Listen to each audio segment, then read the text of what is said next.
Hi, my name is Jay, and I am the owner of CompuMatter.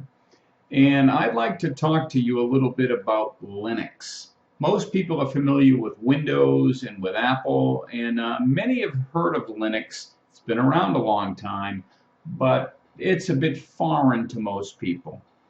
I am intimately familiar with Linux as I am with Apple, as I am with Windows. And what most people don't realize is that Linux and Apple come from the same root. They both stem from a program called Unix. And Unix, back in the 60s, before desktop computers was even considered, was what was used on computers to run most of the world's banks and corporate infrastructure. Very solid, very stable and secure platform, as you would expect. And Apple and Linux were both born from that, although in slightly different time scales.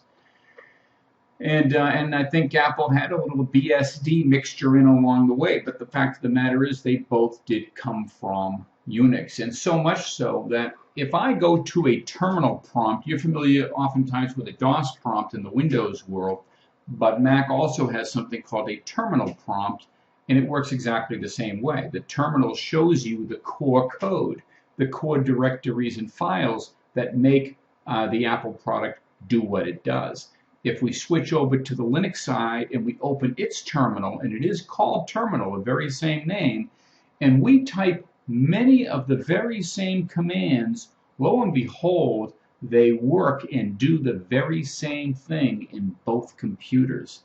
That's how much common ancestry they share. And for that reason, a lot of people that are thinking about buying an Apple product in order to minimize viruses and malware and that kind of stuff should be taking a hard look at getting Linux installed on their computer, because unlike Apple, we can put Linux on anything, on your your Dell, your HP, your Toshiba, whatever it is. In fact, we can even put Linux on an Apple computer. It will run well in all of them. It doesn't get the viruses and malware the same way that Apple doesn't, but you don't have to spend $1,000 or $2,000 on a computer.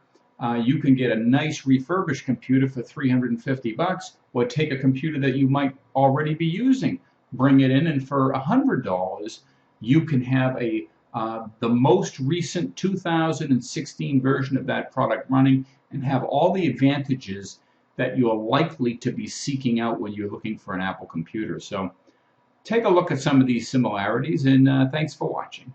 Bye-bye. All right, I'm just going to talk along with this rather than the video so that we can dedicate some screen area. Here we've just launched a website from the command line in the Apple environment. Now here we're going to show you two side-by-side comparisons. Watch me type the very same commands in Apple and in Linux and end up with the very same results. We're creating a folder called CM for CompuMatter. CHMOD assigns permission to that directory. After that, we're going to CD into that directory, same commands on both, and we're going to create a file name .txt using the touch command. And then ls lists the files in that directory so we can see the file name was created. Same command in both.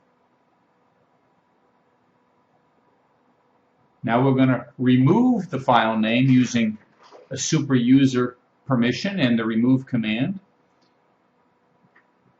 We can list the directory again to see that they're gone. We're going to CD back one directory, clear the contents of the terminal, same commands in both machines.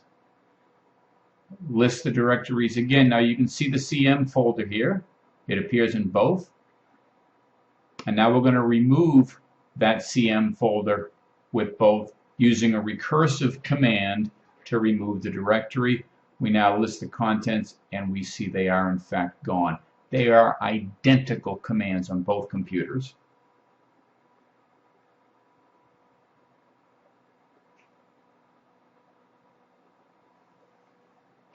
And now we'll clear the contents again. Thank you for watching. Oh, ifconfig. This shows us the IP address of both machines. That's the final exercise. Same command. Bye-bye.